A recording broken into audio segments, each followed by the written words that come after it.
भारत के पूर्व राष्ट्रपति प्रणब मुखर्जी की बेटी शर्मिष्ठा मुखर्जी ने कांग्रेस अध्यक्ष मल्लिकार्जुन खड़गे द्वारा प्रधानमंत्री नरेंद्र मोदी को दिवंगत पूर्व प्रधानमंत्री डॉक्टर मनमोहन सिंह के लिए अलग स्मारक बनाने का प्रस्ताव देने पर तीखी प्रतिक्रिया दी है। शर्मिष्ठा ने इस कदम की आलोचना करते हुए कांग्रेस की ओर से उनके पिता के निधन के बाद किसी भी संवेदना बैठक का आयोजन न करने पर गहरी नाराजगी जताई है। दरअसल शर्मिष्ठा मुखर्जी ने अपने सोशल मीडिया पर पोस्ट के जरिए कांग्रेस पर आरोप लगाया कि अगस्त 2020 में उनके पिता प्रणब मुखर्जी के निधन के बाद कांग्रेस कार्य समिति ने एक भी शोक सभा नहीं आयोजित की थी। उन्होंने इस पर टिप्पणी करते हुए कहा कि कांग्रेस के सीनियर नेता ने मुझे बताया था कि भारतीय राष्ट्रपति के निधन पर शोक सभा नहीं होती और यह तर्क बेहद बेतुका था। शर्मिष्ठा ने खुलासा किया कि उन्होंने अपने पिता की डायरी से ये जाना कि जब पूर्व राष्ट्रपति KR नारायण का निधन हुआ था तब कांग्रेस कार्य समिति ने शोक सभा बुलाई थी और उनके निधन पर शोक संदेश का ड्राफ्ट भी उनके पिता ने तैयार किया था। बता दें कि ये जानकारी शर्मिष्ठा ने कांग्रेस के रवैये को लेकर अपनी नाराजगी को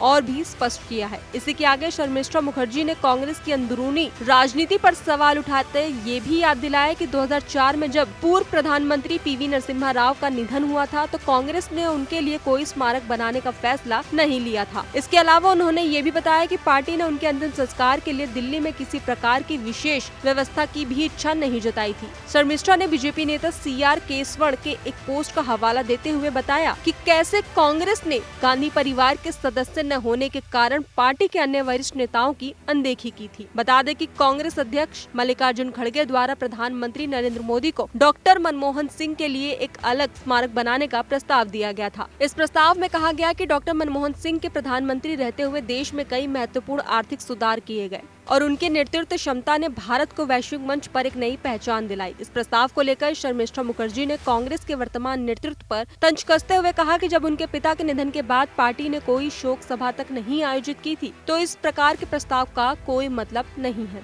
तो वहीं शर्मिष्ठा मुखर्जी ने कांग्रेस के आंतरिक मतभेदों और उन मुद्दों को उठाया जो पार्टी के भीतर वरिष्ठ नेताओं के सम्मान और उनकी उपलब्धियों को लेकर लगातार उठते रहते हैं। उनके अनुसार पार्टी में अगर कोई नेता गांधी परिवार से नहीं जुड़ा था तो उसे उचित सम्मान और पहचान नहीं दी जाती थी। इस संदर्भ में शर्मिष्ठा ने ये भी आरोप लगाया कि कांग्रेस पार्टी में नेताओं को सिर्फ उनके परिवार की राजनीतिक स्थिति के आधार पर सम्मान मिलता था, न कि उनके व्यक्तिगत योगदान और उपलब्धियों के आधार पर। फिलहाल खबरों में बस इतना ही। बाकी देश और दुनिया की तमाम खबरों के लिए देखते रहिए दैनिक हिंद।